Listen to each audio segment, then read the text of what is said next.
Yo, what's going on, guys? This is the day we've been waiting for. We got all of the gem notes for the golem zombies, all sorts of stuff that we can finally start talking about Carrion Golem Guardian as a league starter, and I'm happy to say that we got a good enough transfigured gem that we can actually league start this, and it's going to be quite good. I've been working on the PoB for a little bit here, and I'm ready to share what I got.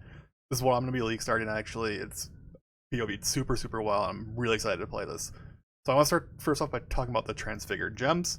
But before I jump into that, if you want to do me a huge, huge favor, click like, subscribe, comment down below about this build. I think it's going to be super, super fun. Let's just jump into it. Now I got that out of the way. So, we got to look at the note first. So the note, like I was actually reading through this, my Carrion Golem's not here, but you gotta look at the note. We've shown Ice Golem of Hordes in this batch, but all Summon Golem gems will also have this variant. So this includes Carrion Golem to make up for the Animus Stone unique jewel no longer having the +1 golems. Stat as mentioned in patch notes. So that's super good. So Carrion Golem's not listed here, but we can look at the Ice Golem of Hordes, and basically Carrion Golem of Hordes is going to exist and have the same thing. It basically says maximum 3 summon golems, and then the quality will give you increased CDR. Big thing here is maximum 3. That is a +2 to maximum summon golems from the base normal Carrion Golem. That is the equivalent of having an Animus Stone. That is the old equivalent of having an Animus Stone with all of the primordial gems for the extra golem. So literally just the transfigured gem is now as good as an Animus Stone plus 3 jewel sockets with others pretty expensive stuff. This is a huge, huge, huge, huge buff to Carrion Golems, to any like build that relies on having a bunch of golems. So super excited to saw this. I actually thought they were going to do maximum 2 summon golems. They did 3, which is insane. This gives us, with the passive from the tree for +1 golems, just base, no items equipped, +4 or 4 maximum summon golems, and that is absolutely absurd. It's so good for the early game. Other than that, I also want to quickly talk about Raised Zombie of Slamming, because we're going to be using zombies in our build too. I think this has the potential, needs definitely some testing. I'm not sure exactly how these numbers work out. Basically, they took the slam skill away from regular Raised Zombie, and now this one is going to use the slam skill and use it quite often with that amount of CDR and a big increased area effect. I'm really interested in trying this out in this build, but it'll be pretty fun to see a big zombie smashing all over the time, and then on top of that, you're going to have Carrion Golem like cascading spikes everywhere, so you'll be a lot of AoE actually if these two worked out well together, and this is a good ability. So my PoB is not going to have this in here. It's not going to be accounting for that, but we're definitely using Raised Zombie in this build, and I'll go into that now. So it is time to talk about the PoB. PoB will link down in the description down below. As always, click like and subscribe down there, please.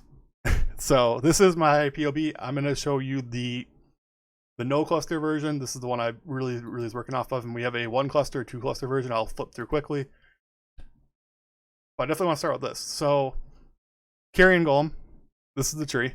It is a very defensive tree actually, but we are also hitting all the defensive like minion nodes, and I think that's super important to talk about when we're talking about permanent minions. If you don't hit these nodes, your minions are going to die a lot, especially if you're using them as your main damaging abilities like you are in this build with Carrion Golems and zombies. This is going to be really, really painful. So we're covering a lot of the tree. We're doing some cool stuff here. Let's actually talk about the skills first, and then we'll jump back into the tree. So our main 6 link here is going to be Carrion Golem, minion damage, elemental damage with attacks, ruthless, multi-strike, raised zombie. I added a couple other ones in here that I think that are close to making it in. They're just like slightly less DPS or a little bit weirder, because elemental focus would actually be more DPS than a couple of these supports, but you can't like ignite, freeze, or do anything sort of like that, and it's kind of convenient. In our build, we are doing elemental damage with our Carrion Golems and zombies. We're using the Triad Grip Gloves that are converting all of our minions' physical damage into an elemental damage. In our case, we're using 3 green sockets and a red socket, which means 75% will be converted to cold damage and 25% converted to fire. Ideally, we would have had 100% converted to cold, but there's just no way I could come up with to fit 4 greens into this gloves. There's not enough good green skills for this build that I could find. So even getting 3 greens is going to have to make like a couple like weird concessions I'm not super happy about, but regardless, 75% cold is super good. Giving us like another layer of defense with chill, freeze, and things like that. So we're using 9 raised zombies. Basically, we're going to get +2 from the tree. There's a base of 7 if you have a 20% quality gem now with the new raised zombie alt quality. If we get our levels of zombies up, we can actually get up to 10 pretty easily with a level 25 raised zombie. So why am I using raised zombie, right? Why is this a Carrion Golem build? Why are we using raised zombie? Well, we're using raised zombie because it's actually the best DPS 6th link. If I turn raised zombie off with 9 zombies, we go to 4.7 from 6.5. So we were at 6.5 full DPS. If I put on either one of these instead of that, we're less than that. 6, 5.8. This is actually the best DPS 6th link, and it just gives more stuff on the screen. We can cover more area. This is like really, really strong. So yeah, that's why we're using raised zombie. If you play this build before you're using Triad Grips, make sure to not use elemental damage with attacks. It basically does nothing. Use pretty much anything else. But Triad Grips are usually super cheap for League Start. They're usually about 1C. They only get expensive when you're trying to get the all white sockets that go to chaos damage. We're not even trying to do that with this build, so we're good. We should be good just buying a 1C elemental, 1C Triad Grips and converting it to 3 greens and a red socket. So that is the main 6 link. This is pretty self-explanatory. I'm factoring in 9 raised zombies, and I'm factoring 5 summon Carrion Golems for now. We'll see how that gets adjusted later. Our other 4 link, we're earning a Raised Spectre Animate Guardian setup with Feeding Frenzy and Minion Life. Typically in a Minion build, you see Carrion Golem linked to Feeding Frenzy because it gets a lot of hits off. This obviously can't do that. We're using Feeding Frenzy as our main 6 link, so we need another way to get Feeding Frenzy. It's a huge DPS increase for any Minion build. Only real way to do that is link it to Raised Spectre and Animate Guardian. Also link it to Minion Life, so hopefully they don't die.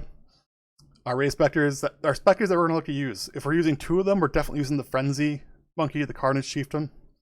And I'm going to be using Primal Crush Claw. Primal Crush Claw is a beast from Harvest that applies a cold damage increase taken effect to your enemy as a debuff. That's super good since we're converting 75% of our phase to cold, and then we're getting Hatred scaling from our Relics of Guardian with cold. Our Animate Guardian, I put in some sort of Animate Guardian gear, so make sure if you check out the PoB, go into items, you can switch the set to Animate Guardian. You can see I'm running a pretty standard Animate Guardian setup. I basically just wouldn't run an Animate Guardian before I have all this stuff set up, or before I have like a level 19-20 Animate Guardian gem, just for the record. There's that. I want to talk about next is just the rest of the skills, basically. Determination, we are an armor-based build, we're playing a Guardian. We use armor. Convocation, I'm going to put Convocation on left click on this build. I just want my minions to keep coming with me as I'm mapping. Basically, the playstyle of this build is we're going to shield charge, pull our minions with us with Convocation, and that'll be that. And then Elemental Weakness is by far the best curse. Just we're doing all elemental damage, so this is very, very, very strong. All right, time to talk about the gloves. The gloves are a bit sketchy because, as I said, we had to get green sockets to do full conversion to cold. So we're using haste on Divine Blessing. It makes perfect sense. We're a Eldritch Battery build, so we're using Energy Shield. We just gotta make sure we get enough Energy Shield that we can actually cast haste. We save it 700. I think this costs around 600 to cast haste with Divine Blessing. So when you're putting your gear together, that's kind of one thing to make sure you look out for. Make sure you have enough Energy Shield that you can actually cast haste with Divine Blessing. We have Desecrate on our gloves. This is the green socket this is the green item that all minion builds basically use, so that's nice. And then we're actually using Dash instead of like Flame Dash or Frost Blink.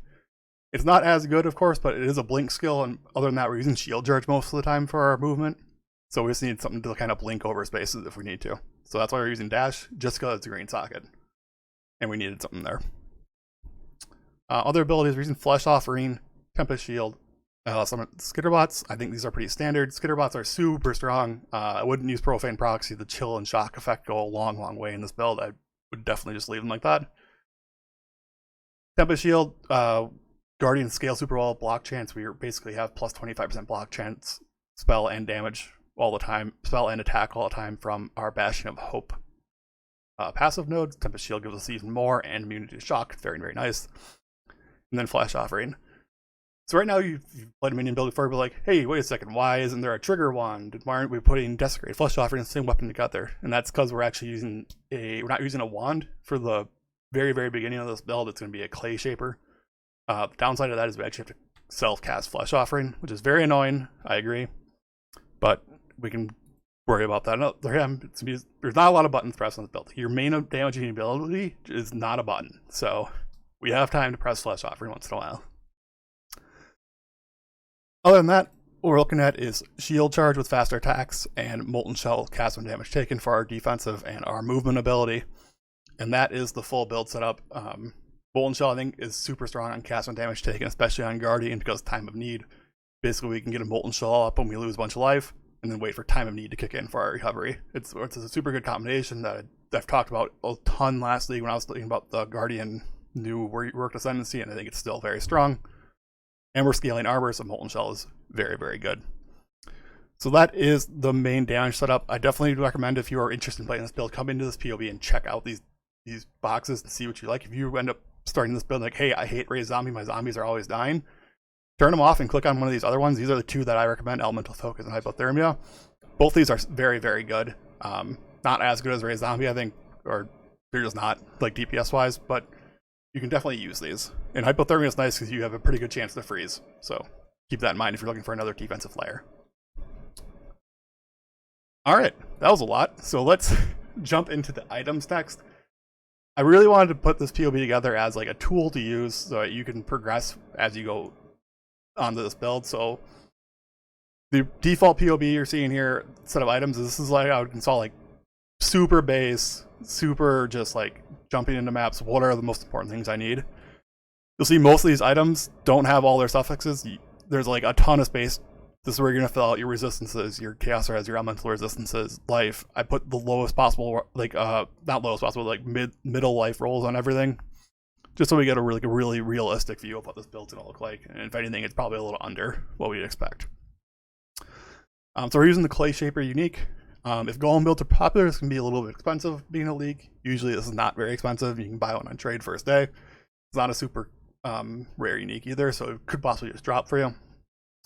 But this gives us two good things. Number one extra summon golem. Number two, golems have a bunch of added fizz, flat added fizz. Again, we're converting our fizz to elemental damage. This is just converting to cold and fire. So it's very, very nice. And the +1 golem gets us to our 5 golems.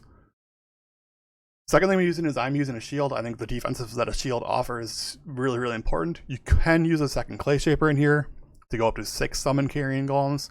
If you do that, obviously you can use shield charge, so switch your shield charge for leap slam, and then you can play with 2 Clay Shapers, 6 golems. I think you're losing a lot in defenses. You'll see if I switch this to a Clay Shaper, I'm going to lose Tempest Shield. I lose my block chance from my shield. I lose my defenses, basically. I go from 116 EHP to 72,000. To me, that's just not worth it.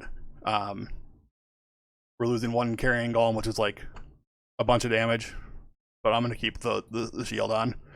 Fossilized Spirit Shield actually can give you quite a bit of damage too. You got a 10% increased damage on your explicit, and then your implicits have increased damage. Minions have additional fizz damage reduction, stuff like that. It's just very, very nice. I would almost 100% recommend just playing with a nice Fossilized Spirit Shield instead of going for 2 Clay Shapers. Just think the quality of life it gives you is way outdoes whatever DPS gain you're getting from 2 Clay Shapers. Alright, helmet. We're actually going to go into a little bit of spell suppression in this build. We're going to use lucky spell suppression. We're playing softcore. I don't need to get capped spell suppression, but we can get like 95% with lucky spell suppression. Definitely going to do that. Things we're looking for a helmet. I'm going to start with +1 level minion skill gems. You can get +2, and that's your upgrade. Life, a little bit of spell suppression. Fill out some resistances. Good to go. Body armor. Body armor is almost always going to have to be armor and energy shield, especially at League Start, because we're doing a 3 blue, 3 red 6-link.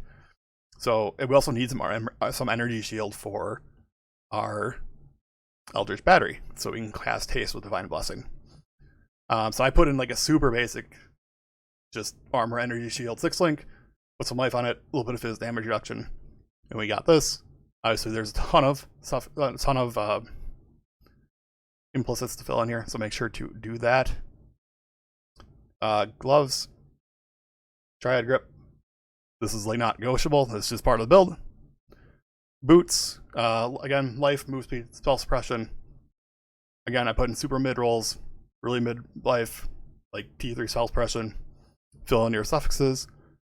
Amulet, I had super hard time just putting anything in here. Ideally, you're going for +1 level all skill gems and some sort of life.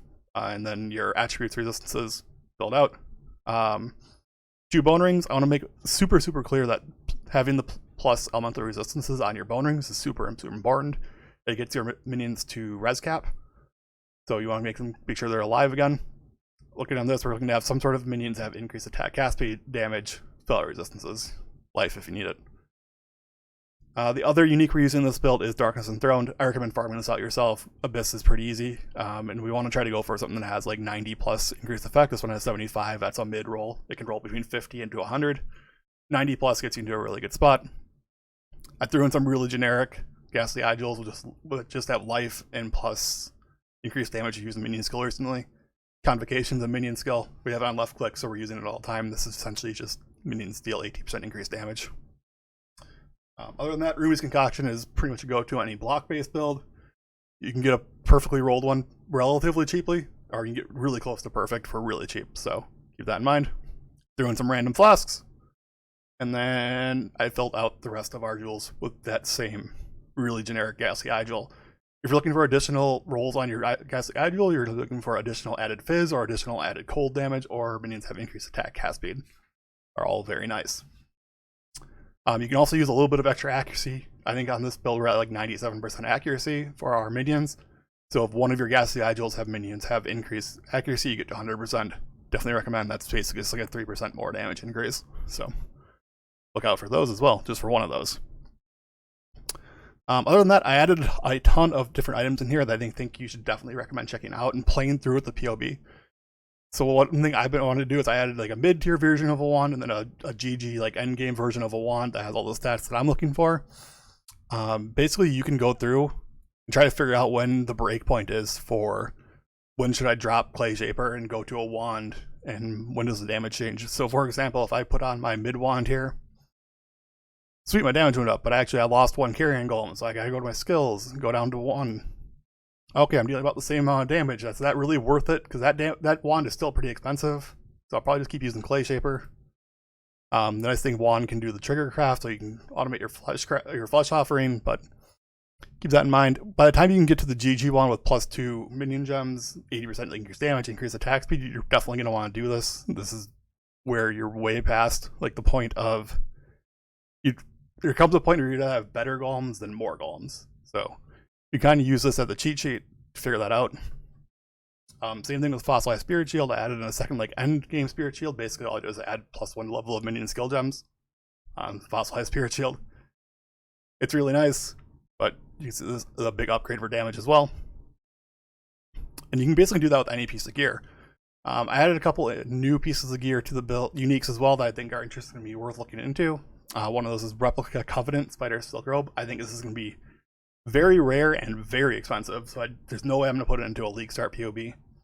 But this is basically a 36% damage increase. Yeah, I would use this. I would definitely use this if it's available to us. I put in Montragul's Grasp Void Scepter. If you end up really liking zombies, this actually is a damage increase over Clay Shaper, but your zombies will be doing more damage than your Carrion Golems, just FYI. Last item I want to talk about is March of the Legion Boots. March of the Legion Boots is super interesting to me, especially if we're using Clay Shaper, because then we can actually use Smite. So what March of the Legion Boots does is it adds 5 to level of socketed aura gems, and then socketed gems are supported level 25 Divine Blessing. Nice thing here is we can take Divine Blessing gem out of our build and put haste in here. Downside is removing the green socket out of our gloves into our boots. So keep that in mind if you're playing around with this, what you have to do and try to get your colors to match up to. But being supported by Divine Blessing is usually not good, because you can only have one skill, but there are gems that are auras that can't be supported by Divine Blessing. For example, Smite. Smite gives, with +5 levels, gives basically the equivalent of Wrath level of damage.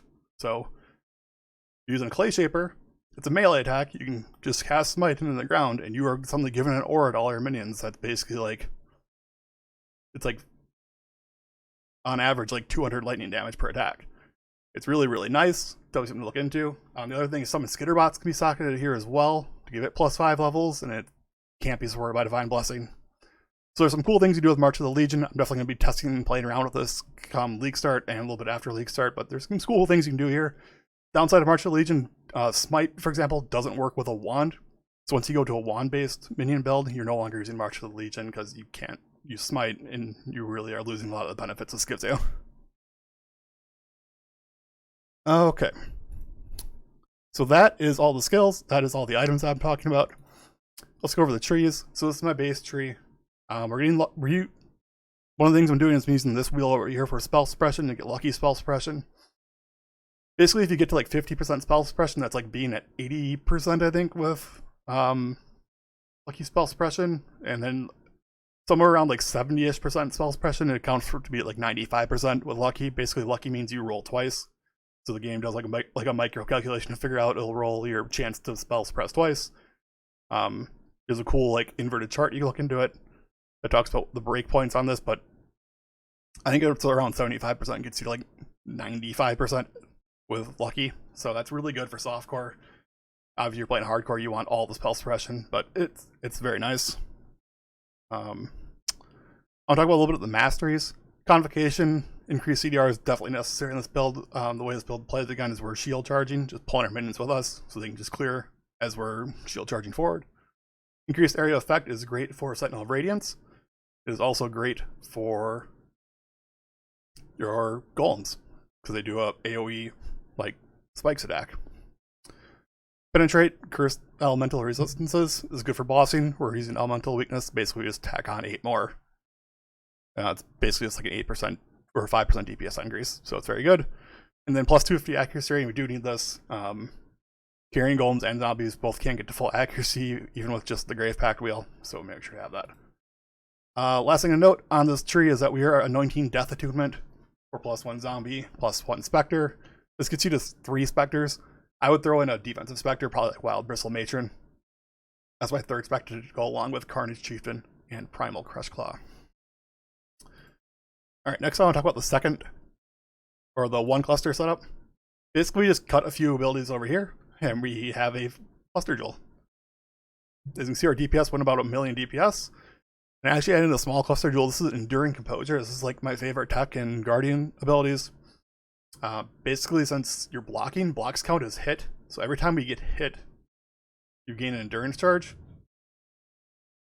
So that's really nice, having full endurance charges. So see, we're at 137 EHP on this setup, but this actually isn't including our endurance charges. So if you have full endurance charges, we go up to 220. So that's a really nice tech to basically give you like 40% increased effective hit pull.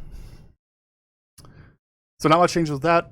If you want to go for the 2 cluster setup, this is definitely the biggest damage increase and requires like a pretty big change over here. We're cutting some of the defensives over here. Basically, as you add more clusters, your defenses are going down, so make sure to try to balance that out. I would only go to 2 clusters when I have like really, really good gear. As you can see, we made a little change up. We're actually adding Death Attunement ourselves, and then we're going to anoint Golem Commander for our +1 Golem. These small little Golem nodes don't actually give you a lot of help to your build, so you want to anoint Golem Commanders in this situation. It gives the full like 2 cluster setup. These clusters are really bad. I don't super recommend them. If you can get like the really good 12 passive minion clusters, that is what you'd want to use here, where you would like increase effect with damage and increase attack cast speed. That's definitely what you use. The 1 cluster notable I want to point out though is Raise and Pillage. Minions have 20% chance to ignite.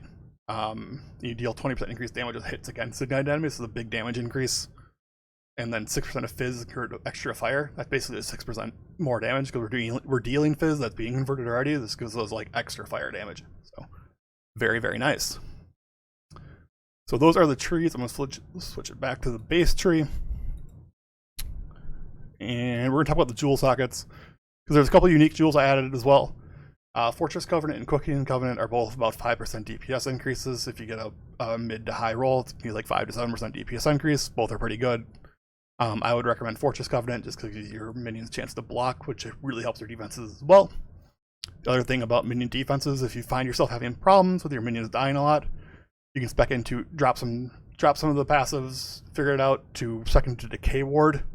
This wheel here gives your minions 30% chance to block, attack, and spell damage, and then they recover 2% of life when they block. That combined with Fortress Covenant ends up being like 40 to 45% chance to block for your minions, and they still recover the 2% of life. It ends up being like a huge defensive gain. It's just a little out of the way and kind of annoying, not quite as strong as the other minion defensive notables on the tree. and they're just more out of the way. So that is there for you as well. Other than that, that is what I have for my Carrion Golem League Starter. This is what I'm going to be playing to League Start, so make sure to check it out on twitch.tv/Ferks, link down below. I released a leveling guide for this, a Guardian leveling guide, specifically spoke about leveling. Make sure to check that out. If I had to say, this is like the much more easy playstyle than Summon Carrion Golem. You're going to see a lot of, or Summon Raging Spirits. Summon Carrion Golem is way more passive, a lot easier to play. I definitely recommend checking into this, but you do need the Triad grips to really make this build work with Guardian. And I don't think I'd super recommend playing before you have that item. Again, that's like a 1C unique on League Start, so make sure to do that. Other than that, I've gone on my rant for long enough, so thank you for watching. If you stuck it out this long, please click the like button down below, subscribe, and leave any comments about any questions in the comment section down below. I'm going to answer every comment, basically. I love talking about this build, so other than that, thank you for watching. PoB down below, and I'll catch you next time. Bye.